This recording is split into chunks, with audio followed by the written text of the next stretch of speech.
Okay, हम बात कर रहे थे कि अगर हमें कोई ऐसी आइटम आइडेंटिफाई हो जाए जो स्लो मूविंग है, तो स्लो मूविंग और ऑब्सोलीट दोनों आइटम्स को हमने आइडेंटिफाई करना है, क्योंकि हम फिजिकली जाके वेरीफाई कर रहे हैं। तो स्लो मूविंग का कैसे पता चलेगा? मैं आपको एक प्रैक्टिकल टिप बता रहा हूँ।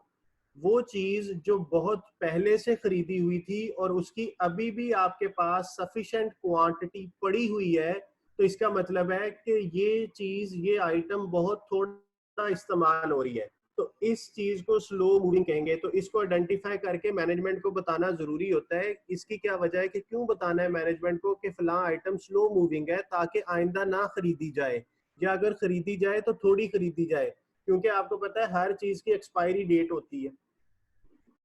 तो अगर चीजें एक्सपायर हो जाएंगी तो वो चीजें हमने पैसों से खरीदी हैं, तो बेसिकली हमारा नुकसान हो जाएगा। आप देखें, हम अक्सर ऐसा करते हैं। आप अगर स्टूडेंट हैं तो आप स्टूडेंट लाइफ में भी देख सकते हैं, आप भी, हम सारे लोगों की एक आदत है कि हम जब भी कुछ बाय करते हैं तो हम बगैर सोचे समझे बाय कर रहे होते हैं।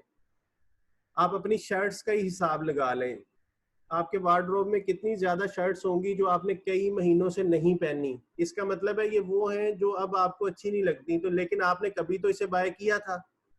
तो इट मीन्स कि प्रैक्टिकली एक कंपनी ने अगर 1000 रॉ मटेरियल खरीदने हैं और वो अगर बल्क में खरीद खरीद के रखी जाए, तो बेसिकली वो पैसा था, जो वो करेंसी थी, वो कहीं इन्वेस्ट हो सकती थी, आपने इन्वेंट्री खरीद के ब्लॉक कर ली। तो स्लो मूविंग आइटम्स को आइडेंटिफाई करना है आपने।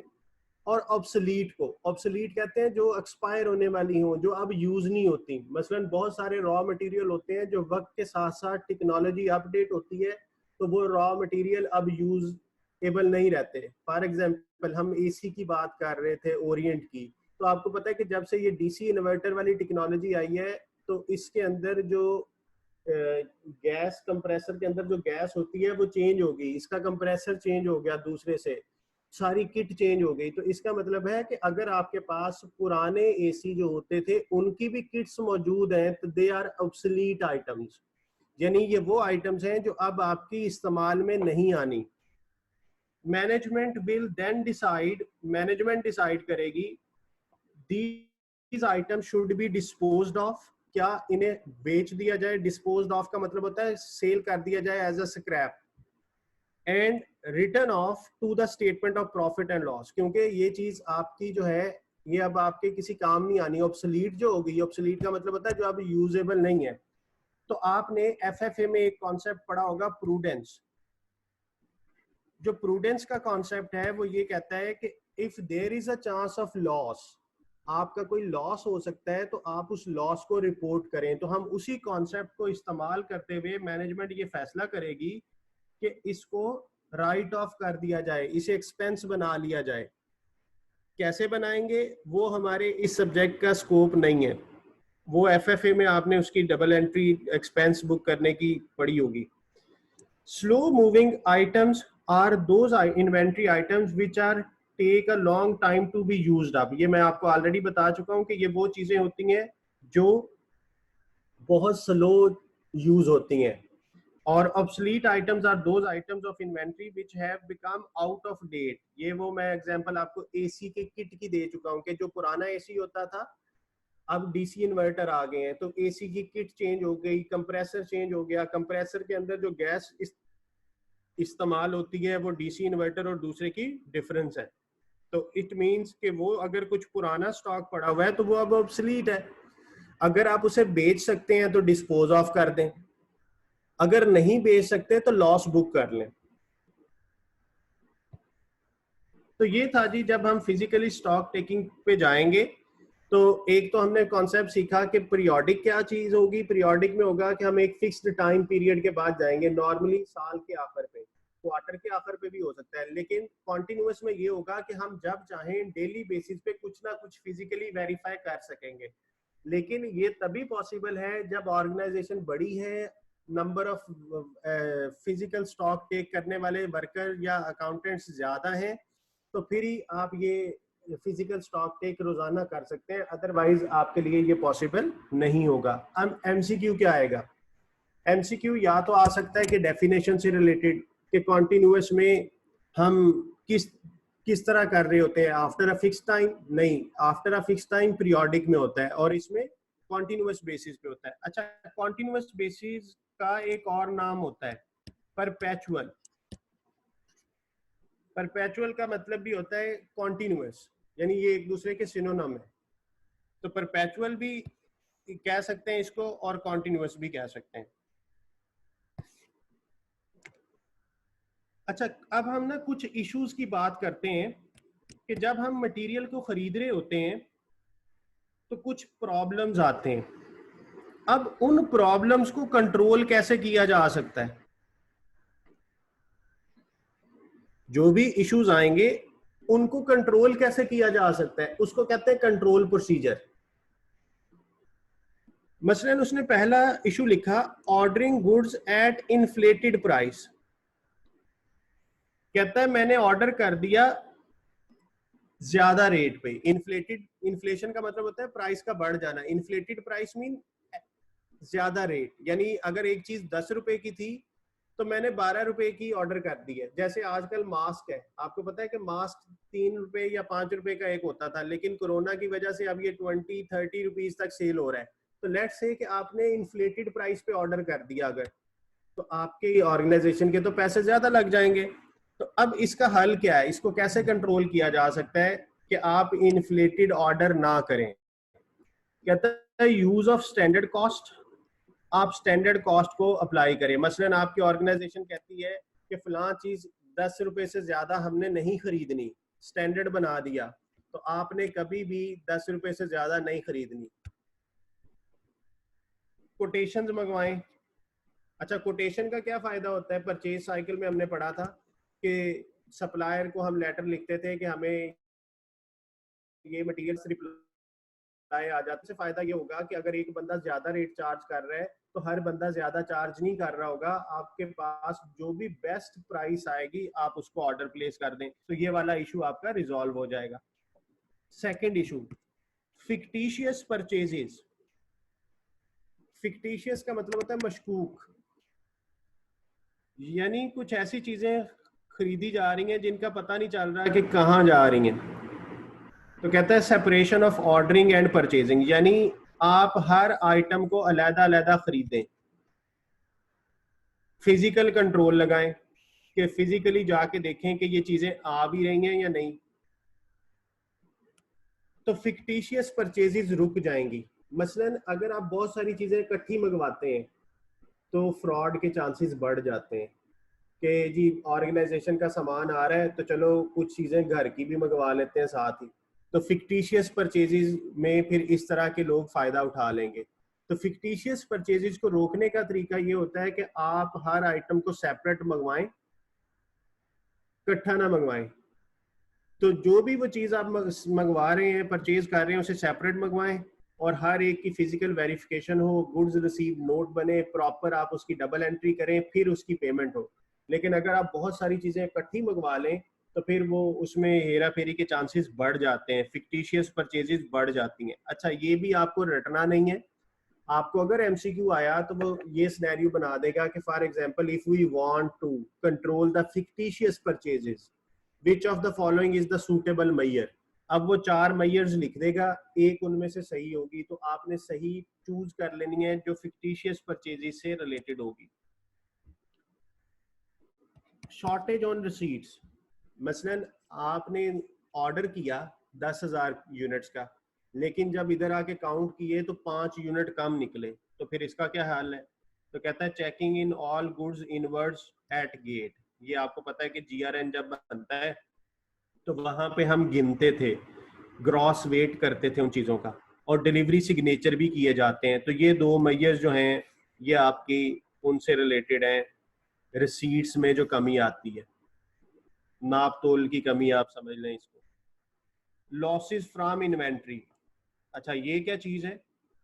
कुछ चीजें पड़ी पड़ी खराब हो जाती हैं या उनकी नेचर ऐसी होती है कि उनका वेट वो नहीं रहता। बहुत सारे ऐसे केमिकल होते हैं जो एक खास टाइम के बाद एक्सपायर हो जाते हैं। तो इस तरह की जो नेचर की चीजें हैं ये लॉसेस कहलाता है। तो लॉसेस से बचने के लिए रेगुलर स्टॉक टेकिंग करें, फिजिकल सिक्योरिटी प्रोसीजर्स लगाएं, क्योंकि हो सकता है कि चोरी भी होता हो। लॉसेस फ्रॉम इन्वेंट्री, एक तो मैंने कहा कि ड्यू टू नेचर हो सकता है जी, एक चीज जब मंगवाई थी उसका वेट इतना था, चंद दिनों के बाद उसका वेट कम हो गया,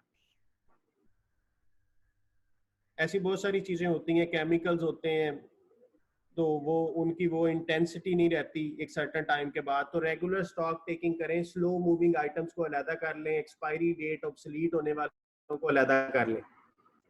जैसे डिटर्जेंट्स बनते हैं, ये जो सर्फ और ब्राइट, इस तरह के ये जो डिटर्जेंट्स हैं, इनमें एक चीज इस्तेमाल होती है कास्टिक सोडा, सोडियम हाइड्रोक्साइड। तो ये इस तरह के बहुत सारे केमिकल होंगे कि जो जितने फ्रेश होंगे उतना अच्छा रिजल्ट देंगे।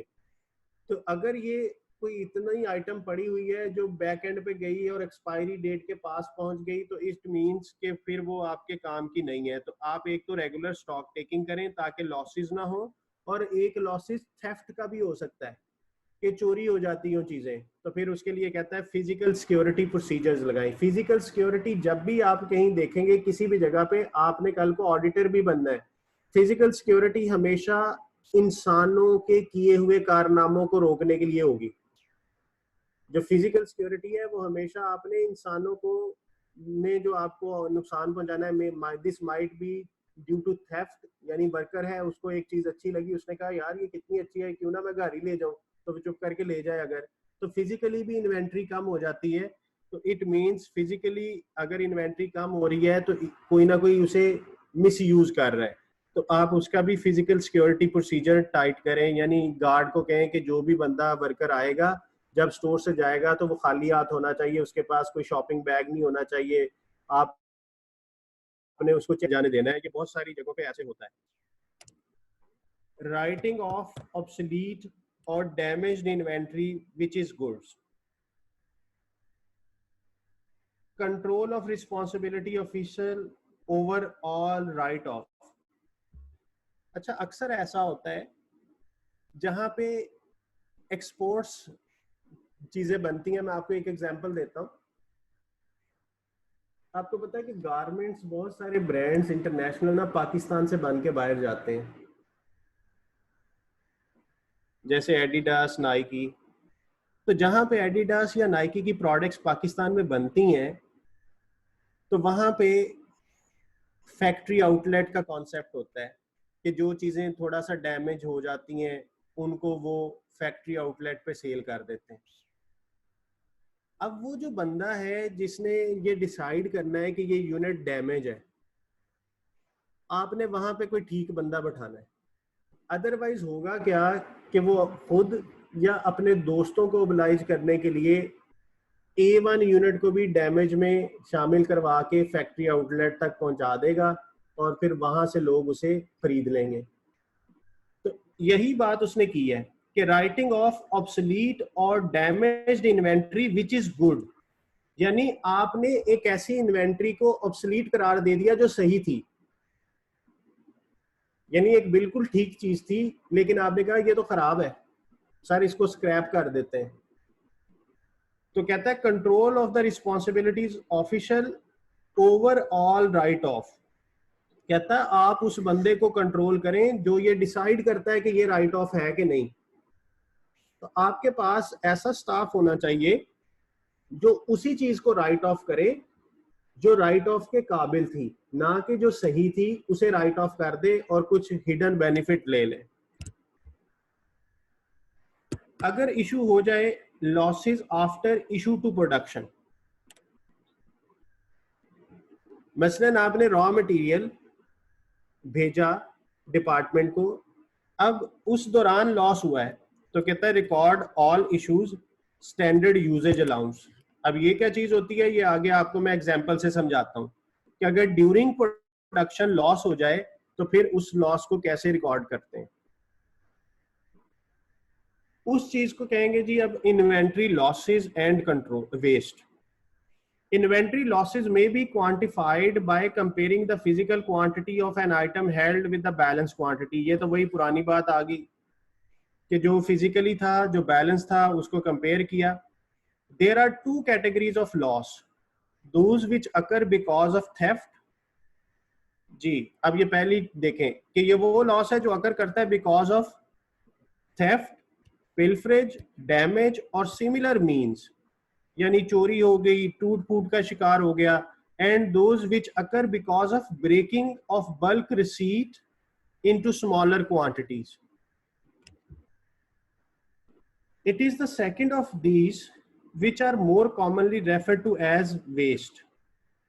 कहता है ये जो दूसरे वाली चीज है इसको हम वेस्ट कहेंगे, यानी बल्क रिसीट को हमने स्मॉलर क्वांटिटीज में ले आए.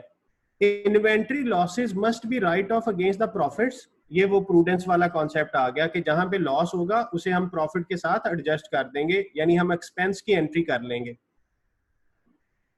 If the value of to be written off is significant, then the investigation should be made. अब ये लाइन इंपॉर्टेंट है. कहता है अगर राइट ऑफ बहुत ज्यादा हो रहे हैं, if the value of write off is significant, then investigation must be made. चलें ठीक है, बी पेयर या फॉल्टी सामान हो सकता है, लेकिन वो थोड़े यूनिट होंगे ना. अगर बहुत ज्यादा बार बार हर दूसरा यूनिट फॉल्टी निकल रहा है तो आप उसे इन्वेस्टिगेट करें कि भाई ऐसा क्यों हो रहा है, मेरे पैसे लगे हैं इस पे, तुम कह देते हो आखिर पे आके कि ये फॉल्टी है, ये तो स्क्रैप करना है. तो अगर फॉल्टी यूनिट्स बहुत ज्यादा निकलने लग जाएं तो आपने उसे इन्वेस्टिगेट करना है.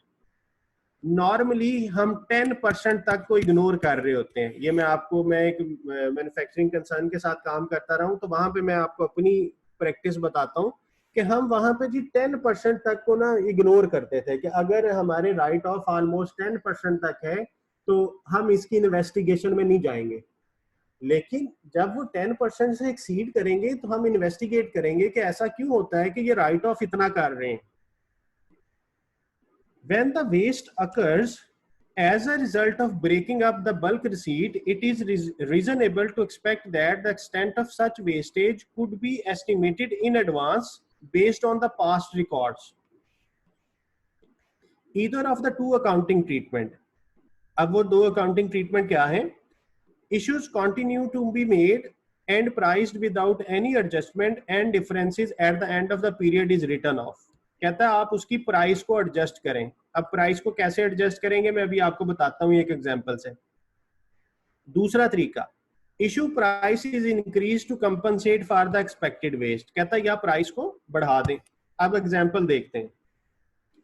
Suppose that 100 metre length of copper is bought for $99. हमने 100 मीटर कॉपर की वायर थी या लेंथ कोई भी समझ लें. The estimated loss caused by cutting into shorter lengths as required is 1%. कहता है जब हम उसे इस्तेमाल करते हैं, मैं आपको एक बिल्कुल सिंपल सी एग्जांपल देता हूं. आप जब कपड़ा खरीदते हैं शर्ट स्टिच कराने के लिए, तो आप देखते हैं कि ड्यूरिंग स्टिचिंग कुछ कपड़ा जाया होता है. वो अगर आपने 3 मीटर की शर्ट के लिए कपड़ा बाय किया था कि 3 मीटर में शर्ट बनेगी, तो आपने देखा कि ऑलमोस्ट हाफ मीटर कटिंग में जाया हो गया या हाफ से थोड़ा कम जाया हो गया. तो वो जो जाया होता है प्रोडक्शन के दौरान वो किसी काम नहीं आता. इसी तरह यहाँ पे वो कह रहा है कि सपोज करें मैंने 100 मीटर कॉपर खरीदा और 100 मीटर की कीमत थी $99, और मुझे ये लगता है कि 1% जाया होगा. जैसे ये अगर मैं एसी की बात करूं तो एसी के अंदर कॉपर की वायर्स होती हैं. जब वो खरीदी जाती हैं तो वो लेंथ होती है, रोल होते हैं, उनसे वो बनाते हैं सर्किट. तो जब सर्किट बनते हैं तो थोड़ा बहुत कटता है, तो वो जो काटने में जाया होता है उसे 1% उसने एस्टिमेट किया. अब कहता है the issue price could be based on the expected issue of 99 metres, that is $1 per meter rather than the pricing the copper at $99 का 100 मीटर था. तो इसका मतलब है आपका रेट बन रहा है 0.99 पर मीटर. ये तो रेट था जो हमने खरीदा. अब जो 1% जाया हो रहा है उसके पैसे कौन बर्दाश्त करेगा? इसका मतलब है कि 100 में से 1% आपका लॉस हो जाना है। तो लॉस आपका हुआ 1 मीटर। अब 1 मीटर ये फ्री तो नहीं था, इस 1 मीटर की कॉस्ट थी 0.99। ये कॉस्ट किधर जाएगी? तो एक तरीका तो ये है, इसे एक्सपेंस बना लो। कहते हैं एक तरीका तो ये है कि इसे राइट ऑफ कर दो, ये जो पहले वाला है, कि इसकी कोई एडजस्टमेंट ना करें, इसको राइट ऑफ कर लें, इसे एक्सपेंस बुक कर लें। तो इसका मतलब है मैं एंट्री करूं wastage expense debit 0.99, inventory credit 0.99। तो ये एंट्री में कर लूं तो काम ठीक हो जाएगा। लेकिन ये जो दूसरा तरीका बताया गया है, दूसरा तरीका ये कहता है कि आप लॉस ना बनाएं इसे, आप प्राइसेस एडजस्ट कर लें। आप प्राइसेस एडजस्ट कर लें।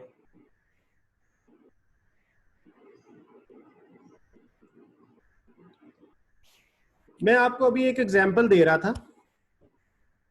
सपोज करें आपने 3 मीटर क्लॉथ खरीदा अपनी शर्ट के लिए और आपको ये मिला एट द रेट $100 पर मीटर। तो आपने कहा जी $300 का कपड़ा आया। इस क्लॉथ से आपने बनाई शर्ट। तो शर्ट में क्लॉथ की कितनी कॉस्ट आप कहेंगे? आपने कहा जी कपड़ा 300 का आया था और टेलर ने 200 उस पर स्टिचिंग चार्ज कर लिया, तो मुझे ये शर्ट $500 में पड़ी है। आपको पता है कि ऑलमोस्ट हाफ मीटर जाया हुआ था कपड़ा, लेकिन आपने उस हाफ मीटर के पैसे दिए हुए थे, क्योंकि आपने 3 मीटर खरीदा तो 3 मीटर में से कुछ जाया हुआ था ना। मैं आसानी की खातिर सपोज कर रहा हूं कि वो जो जाया हुआ था, जो वेस्टेज हुई थी ड्यूरिंग कटिंग, वो वेस्टेज इक्वल थी हाफ मीटर के। तो आधे मीटर के जो पैसे बनते हैं, उस वेस्टेज की जो कॉस्ट थी वो हाफ मीटर के, अगर मैं पैसे बनाऊं 100 रुपीज या $100 पर मीटर था, तो $50 की वेस्टेज हुई है।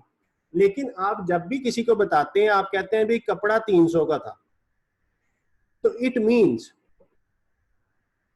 नॉर्मली हम हमेशा जब भी कोई प्रोडक्शन के दौरान लॉस होता है, हम उस लॉस को गुड यूनिट्स को चार्ज कर रहे होते हैं। यानी हम यही कह रहे हैं कि शर्ट का कपड़ा 300 का था, हालांकि शर्ट का कपड़ा 250 का होना चाहिए था, 50 का लॉस था। लेकिन हमने इसको आम जुबान में यही कहा कि ये कपड़ा 300 का था। तो ये बेसिकली आपने सेकंड ट्रीटमेंट की है। तो मैं आपको एक दिन कह रहा था कि कॉस्ट अकाउंटिंग में हम जो कुछ भी पढ़ेंगे ये सारा कॉमन सेंस पे बेस करता है। हम रूटीन में ये काम कर रहे होते हैं, बस हम अपना विजन उस पर अप्लाई करेंगे कि अच्छा हाँ ये जो चीज हम करते थे वो रूल ये था। तो ये होप्स हो कि आपको ये कॉन्सेप्ट समझ आ गया होगा कि अगर लॉस हो ड्यूरिंग प्रोडक्शन, मैं रिपीट कर रहा हूं, प्रोडक्शन के दौरान लॉस है, ये इन्वेंट्री में पड़ा पड़ा लॉस नहीं मैं बात कर रहा, ये मैं लॉस की बात कर रहा हूं ड्यूरिंग प्रोडक्शन। तो ड्यूरिंग प्रोडक्शन अगर कोई लॉस होता है तो उसकी कॉस्ट हम एडजस्ट कर देते होते हैं गुड यूनिट्स में। तो हमने यही कह दिया कि ये क्लॉथ जो है वो $300 का है। हमने ये नहीं कहा कि $50 आया हो गया और 250 का ये क्लॉथ है। तो यहाँ पे जो गुड यूनिट बचा, गुड यूनिट इज शर्ट, हमने उसी को कॉस्ट चार्ज की है। तो ये वो सेकंड पॉइंट था, ये वाला, issue price is increase to compensate for the expected wastage. और ये पहला पॉइंट जो था ये कहता था कि आप ये जो जाया हो रहा है ना लॉस, तो लॉस 1 मीटर हुआ, 1 मीटर की ये कॉस्ट आई, तो आप इसको एक्सपेंस बना लें। तो आप इसका स्क्रीनशॉट ले लें।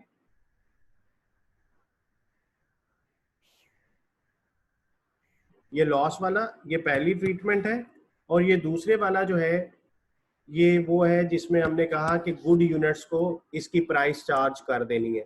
तो हमने गुड यूनिट्स को क्लॉथ की कॉस्ट 100% चार्ज कर दी, जो वेस्टेज था हमने उसे कंसीडर नहीं किया। हमने कहा कि ये कॉस्ट हमारी कॉस्ट नहीं है, वेस्टेज को जीरो वैल्यू दी है, तो हमने गुड यूनिट्स को ही सारी कॉस्ट चार्ज कर दी।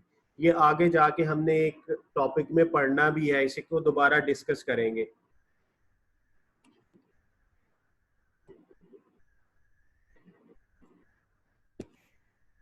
परपेचुअल इन्वेंट्री, परपेचुअल का दूसरा नाम क्या था? कॉन्टिन्यूअस।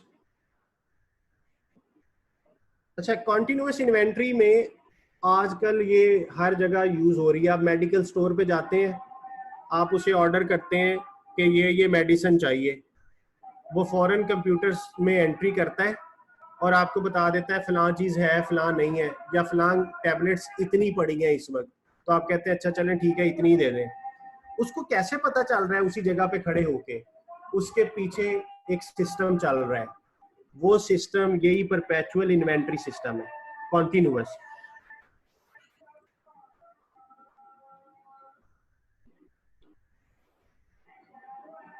मैं अजान सुन लूंगी।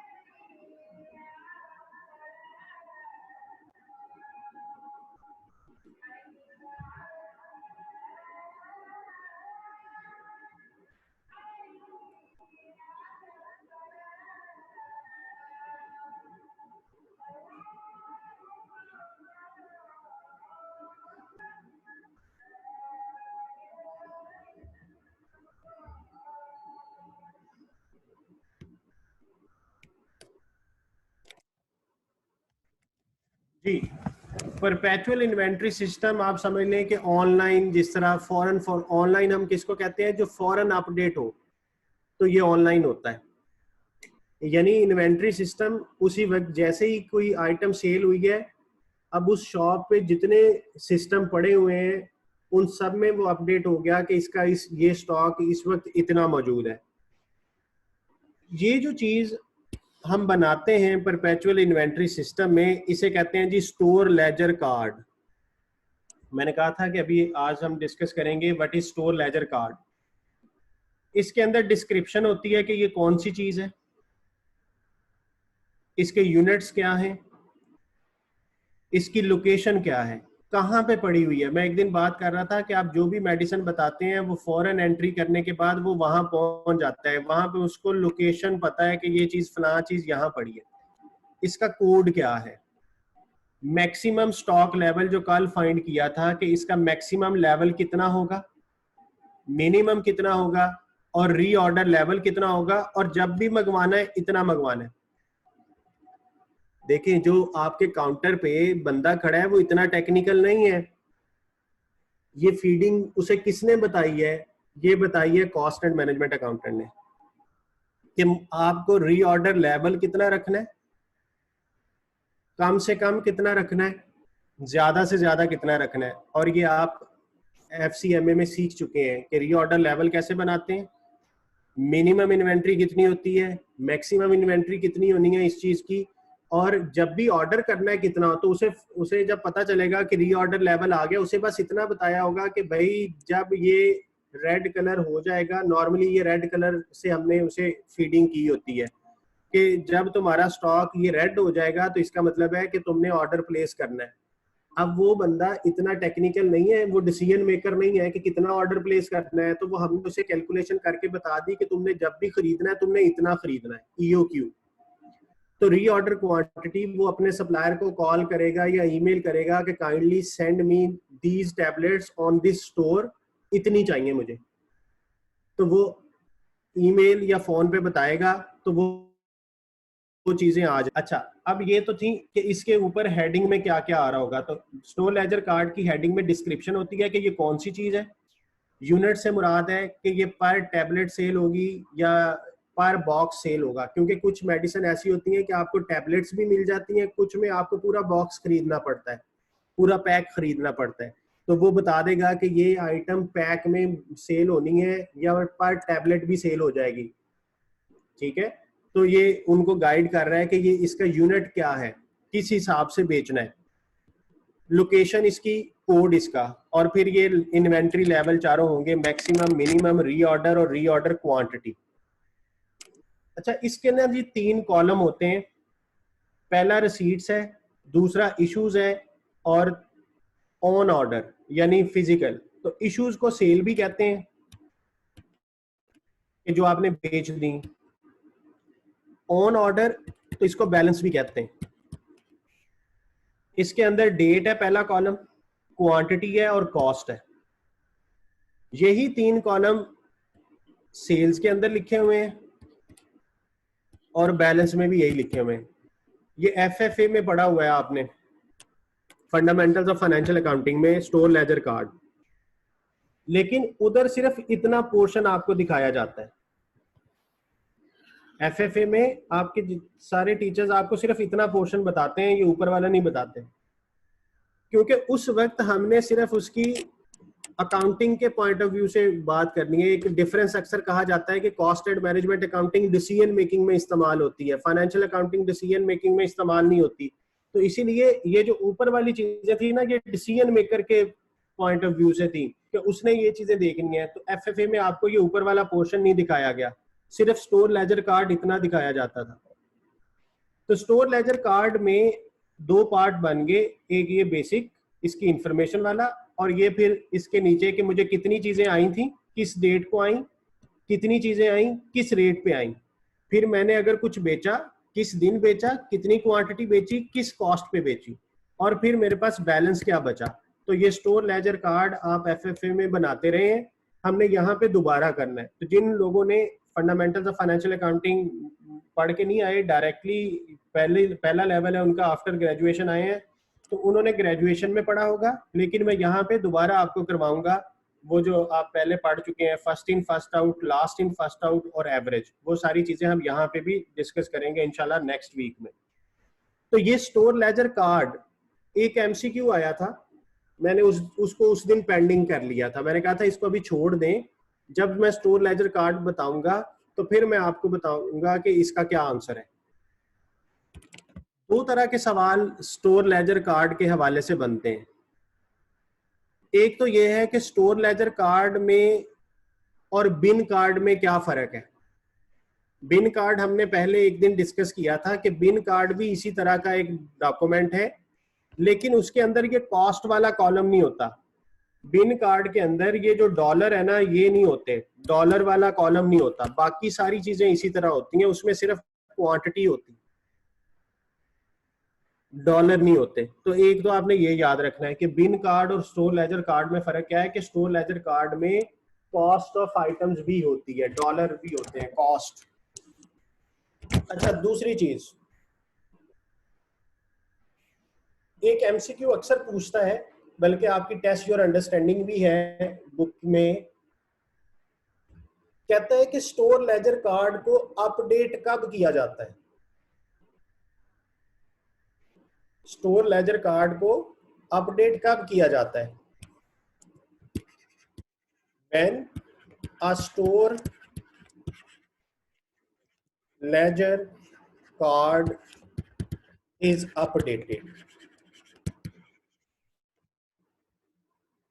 याद रखिएगा, स्टोर लेजर कार्ड को हमेशा अपडेट तब करते हैं जब हमें कोई आइटम ऑफ इन्वेंट्री रिसीव होता है। हमें आइटम ऑफ इन्वेंट्री रिसीव होता है जब हम कुछ नया खरीदते हैं, न्यू परचेजेस। तो जब नई खरीदारी होती है तो जो डॉक्यूमेंट हमारे पास आता है सबूत के तौर पे, मसलन कल को आपकी ड्यूटी ये लग जाती है कि आपने भाई स्टोर लेजर कार्ड में एंट्री करनी है, आपको एक बंदी, यार ये लिख लो कि इतनी चीजें आई हैं, इसे तुम लिख लो। आपने कभी उसके कहने पे नहीं लिखना, उसको कहना है मुझे प्रूफ दो। अब वो जो आपको प्रूफ देगा कि वो चीजें आई हैं ना, वो प्रूफ है GRN, गुड्स रिसीव्ड नोट। तो आपके पास GRN आएगा, उसमें लिखा होगा कि किस कोड की चीजें, कितनी चीजें आई हैं। तो फिर आप जाके यहां पे लिखेंगे कि इस डेट को इतनी चीजें मुझे आई हैं इस रेट पे। गुड्स रिसीव्ड नोट से आप अपडेट करेंगे लेजर को। सेकंड, हमने एक दिन ये बात डिस्कस की थी कि एक डिपार्टमेंट है, उसे रॉ मटेरियल चाहिए और उसने वो रॉ मटेरियल एक डिपार्टमेंट को इशू कर दिया, और उस डिपार्टमेंट को बाद में पता चला कि यार ये तो एक्स्ट्रा मंगवा लिया है, ये एक्स्ट्रा मंगवा लिया मैंने, तो एक्स्ट्रा को मैं कहां रखूं, वापस भेज देता हूं स्टोर में, महफूज जगह पे पड़ा रहेगा। अब जब वो डिपार्टमेंट मटेरियल वापस भेजेगा तो उस वक्त एक चीज बनती है मटेरियल रिटर्न नोट। तो वो मटेरियल वापस आएगा और आपको एक बंदा कहेगा सर वो मटेरियल वापस आ गया, एंट्री कर दें। तो आप उसके कहने पे नहीं करेंगे, उसे कहेंगे लाओ किधर है वो, मुझे उसका प्रूफ दो। तो वो मटेरियल रिटर्न नोट है।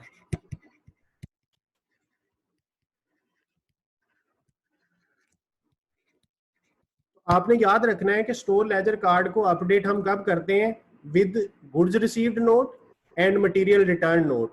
ये एक टेस्ट योर अंडरस्टैंडिंग थी, आई थिंक 1 थी या 2 या 3, इन पहली तीनों में से कोई थी। तो आप बुक के चैप्टर में से देख लीजिएगा, वहां पे एक क्वेश्चन है कि स्टोर लेजर कार्ड को अपडेट कब किया जाता है। तो गुड्स रिसीव्ड नोट और मटेरियल रिटर्न नोट से ये अपडेट होता है।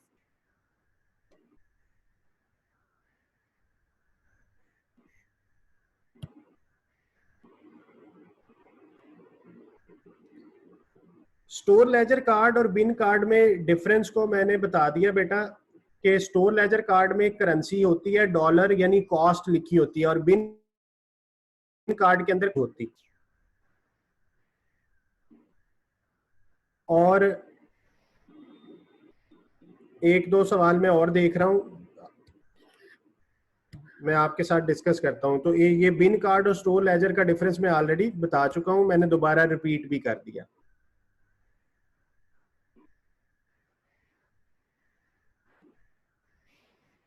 एक क्वेश्चन है ऑब्सलीट क्या होता है।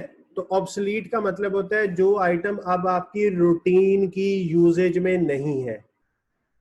रूटीन की यूजेज में जो चीज नहीं होगी वो ऑब्सलीट हो जाएगी। आउट ऑफ फैशन समझ लें, आउट ऑफ यूजेज समझ लें, तो वो ऑब्सलीट है।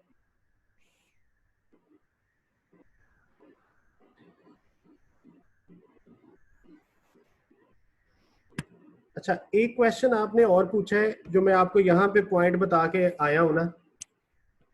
यहाँ पे मैंने आपको वेस्टेज की तो एंट्री बताई कि वेस्टेज में ऐसा होगा, यहाँ पे कोई एंट्री नहीं है। यहाँ पे तो आपने वो चीज शर्ट को चार्ज कर दी है ना, तो ये चीज इसकी कोई एंट्री नहीं है। तो एक सवाल था कि सर सेकंड की कोई एंट्री है, सेकंड की कोई एंट्री नहीं है, और ये वेस्टेज है। अच्छा, एक मैं कमेंट और देख रहा हूं, उसमें उसने लिखा है कि सर ये बैड डेट है। बेटा इसको बैड डेट ना कहें प्लीज, क्योंकि ये बैड डेट किसी सूरत नहीं है। बैड डेट तो होता था कि जिससे आपने पैसे लेने हैं वो पैसे मर जाएं, ये तो लॉस हुआ है, ये और है। तो बैड डेट ये बिल्कुल नहीं है, ठीक है। बैड डेट जो है वो डेटर से अराइज होते थे कि जो आपके रिसीवेबल्स होते थे, उन उनसे आपने पैसे लेने थे लेकिन वो किसी वजह से नहीं दे सके, तो वो बैड डेट होता है। तो ये बैड डेट नहीं है, ये लॉस है।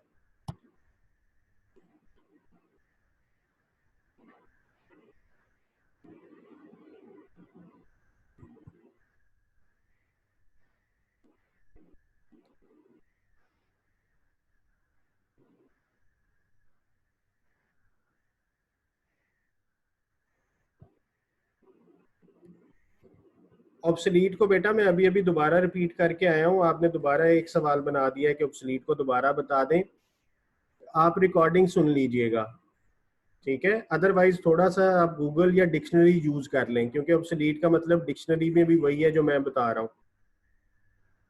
अच्छा, आप लोगों को मैंने बताना था कि कल मैंने पहले दिन अपने एंड पे रिकॉर्डिंग की थी लेक्चर की, वो मैंने रिकॉर्डिंग गूगल क्लासरूम में अपलोड कर दी है। तो आप लोगों को ईमेल आ गई होगी। जब भी मैं गूगल क्लास में कुछ अपडेट करता हूँ तो आप लोगों को ईमेल आती है गूगल क्लास की तरफ से, ऑटोमेटिक ईमेल आती है। इसलिए वो ये नहीं हो सकता कि किसी को आए किसी को ना आए, तो वो सबको आ जाती है। आप उसको चेक कर लें गूगल क्लास में।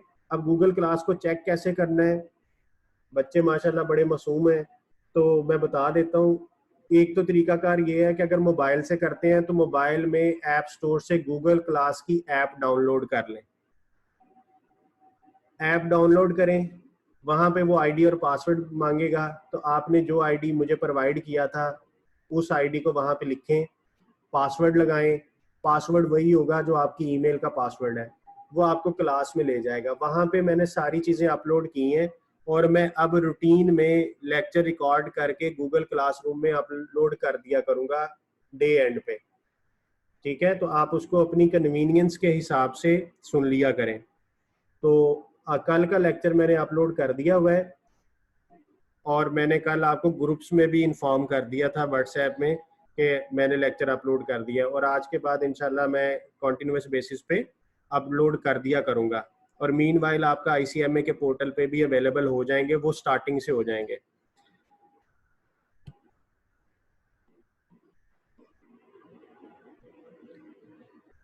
बेटा अगर आप मेरे शेयर करदा लिंक से खोलेंगे तो वो प्ले नहीं होगी।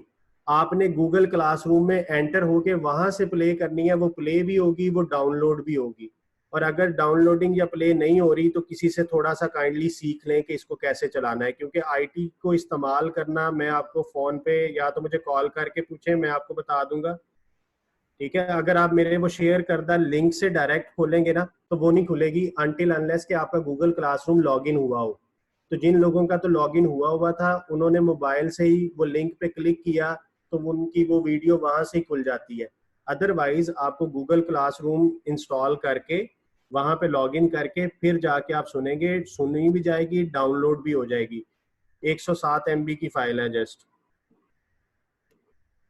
नहीं तो किसी से थोड़ा बहुत सीख लें कि मुझे ये चीज कैसे करनी है।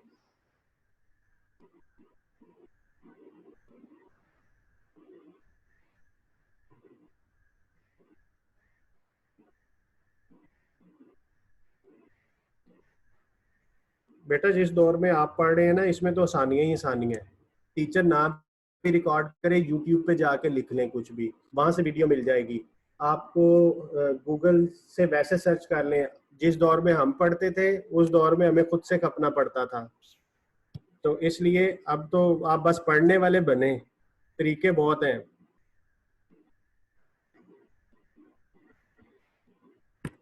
लास्ट वीक में हमने सैटरडे को एक क्लास रखी थी रात को 10 बजे, और माशाल्लाह बड़ी अच्छी पार्टिसिपेशन रही।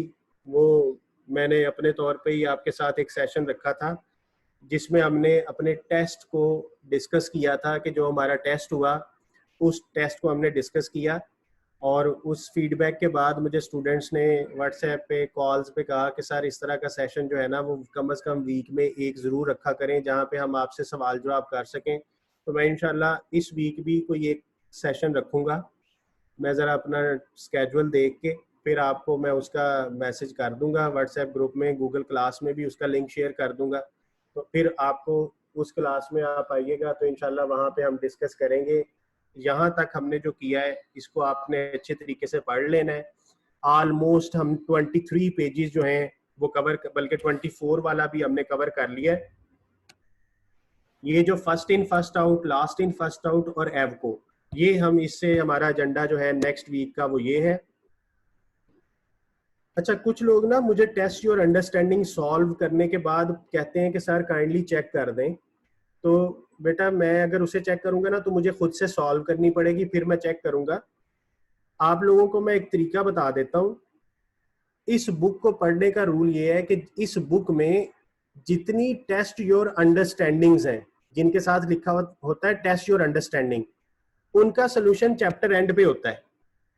मसलन मैं ये चैप्टर एंड पे गया तो ये देखें टेस्ट योर अंडरस्टैंडिंग 1 का सोल्यूशन मिल गया आपको, टेस्ट योर अंडरस्टैंडिंग 2 का, 3 का, और इसी तरह ये 9 का, ये 4 का। तो कल स्टूडेंट्स मुझे कह रहे थे सर हमें सोल्यूशन नहीं मिल रहा, तो जितनी भी टेस्ट योर अंडरस्टैंडिंग्स है ना, वो बुक के चैप्टर के एंड पे है, यानी जो चैप्टर आप पढ़ रहे हैं उसी चैप्टर के एंड पे, चैप्टर 5 था तो थोड़े से पेजेस स्क्रॉल करें, जहां पे चैप्टर एंड होगा वहां पे आपको इसका सोल्यूशन मिल जाएगा। तो जितनी भी टेस्ट योर अंडरस्टैंडिंग्स हैं उनको आप वहां पे चेक कर सकते हैं कि आपने ठीक किया या नहीं। हाँ, अगर ना समझ आए then you all are most welcome to discuss with me. अच्छा, जो इलस्ट्रेशंस हैं, जिनके साथ इलस्ट्रेशन लिखा होता है, ये तो टेस्ट योर अंडरस्टैंडिंग्स है ना, जिनके साथ इलस्ट्रेशन लिखा होता है, इलस्ट्रेशन का सॉल्यूशन उधर ही होता है, उसी के नीचे या अगले पेज पे उधर ही आपको मिल जाएगा इलस्ट्रेशन का सॉल्यूशन। तो इलस्ट्रेशन का सॉल्यूशन उसी जगह पे है, टेस्ट योर अंडरस्टैंडिंग का सॉल्यूशन चैप्टर एंड पे है। तो ये बेटा आपने इस तरीके से इसको यहां से कर लेना है। और हम 24 पेजेस तक पढ़ चुके हैं। अब हमारा आखिरी आइटम जो इसमें रह गई है वो लाइफ ऑफ I4M को है, और उसके बाद हमारा चैप्टर जो है वो एंड हो जाएगा। मैंने आपको इसकी डबल एंट्री बस सिखानी है। 2 टॉपिक हमारे अब रह गए हैं, एक तो ये लाइफ ऑफ I4 से रिलेटेड, और एक डबल एंट्री जो रॉ मटेरियल की हमने करनी होती है कि कौन सा अकाउंट डेबिट होगा, कौन सा अकाउंट क्रेडिट होगा। तो इंशाल्लाह जी नेक्स्ट वीक में मिलते हैं। और मैं कोशिश करता हूं कि मैं फ्राइडे या सैटरडे को आपका एक 1 आवर का सेशन रख लूंगा, टाइम भी मैं देख लूंगा। होपफुली मैं अफ्तारी के बाद यानी वही 10 बजे के करीब रखूंगा, जिस तरह मैंने पिछले सैटरडे को रखा था। तो मैं आपसे इंशाल्लाह कम्युनिकेट कर लूंगा।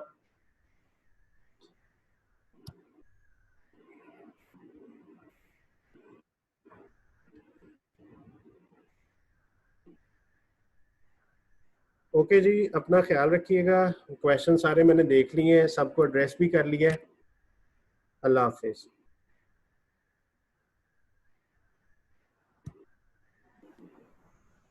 Thank you sir.